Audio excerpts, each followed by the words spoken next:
Hi, welcome back to Elements in Focus. My name's Aaron Rheaume, Director of Financial Planning, and I've got Grant Thompson, Certified Financial Planner, with me today. And we are, as always, breaking down our five critical elements.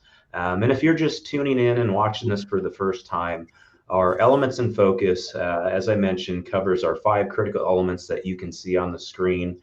Each and every week, we will break down a topic in one of those five areas, and we usually will have a different advisor team on as we're covering this. And so this week, Grant Thompson is on with me. We're going to talk about risk management in life happens, and probably an area that is getting more increasingly common is, trying to protect wealth through cybersecurity measures.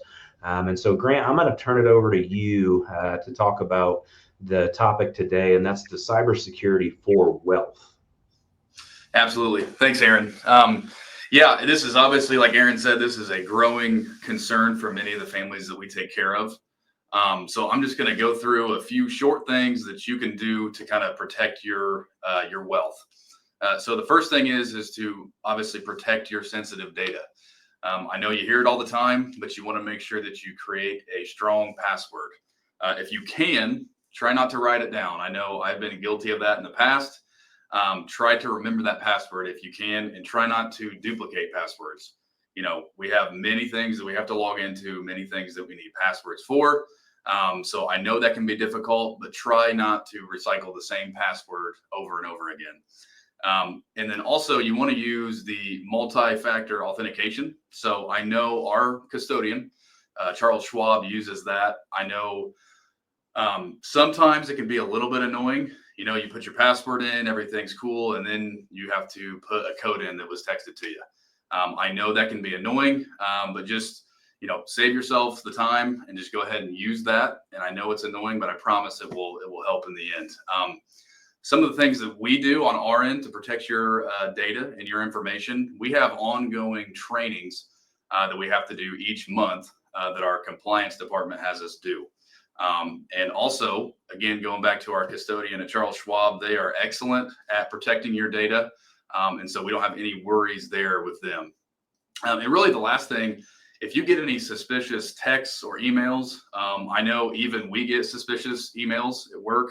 I get texts all the time about a package being or not being able to be delivered that I never even ordered. So just make sure that you vet that properly. If you think it's a scam, it probably is. If you get something that is FEG or Charles Schwab related, please call us. Just call us, have us look at it, and then we can kind of walk you through that. And if you get something from another party, again, just call your advisor and make sure that it's legitimate. And the final thing I would say, don't be afraid to ask for help. I mean, we've all been there. We've all done something that we shouldn't. Don't feel bad about it. Just ask for help, and somebody would be more than happy to help you. Aaron, is there anything else that you would add on that, or anything that I missed?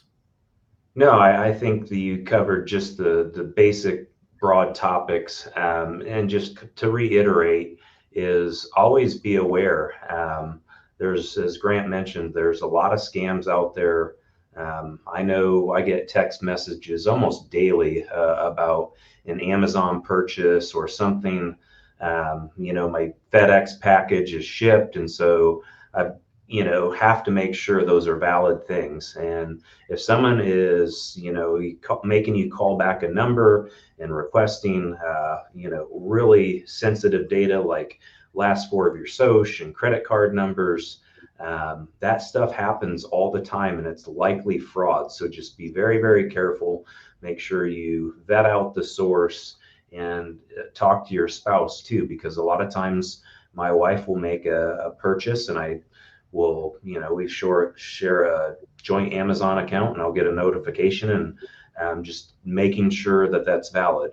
The other thing too is set up text alerts through your credit card companies or bank accounts, to where if there's transactions that are done over a certain amount, you're notified by either your credit card companies or your bank account or your banking institution. So there's several ways to protect yourself. And as Grant mentioned, one of the best ways is using the multi-factor authentication. It is a pain, but making sure that you get that text message sent to your phone when you log in just helps protect overall. So if you have any questions or you want to reach out to us, you can give us a call at 800-928-4001. You can schedule a complimentary next steps meeting. That's where we'll take an hour and a half, go over your specific situation, give you things to think about today, give you things to think about in the future. And if we decide to partner together, how FEG will give you a written plan on how we would work together. So contact us, yourlifeafterwork.com, or scan that QR code on the screen. Thank you so much for watching. Have a blessed day, and we will see you next week.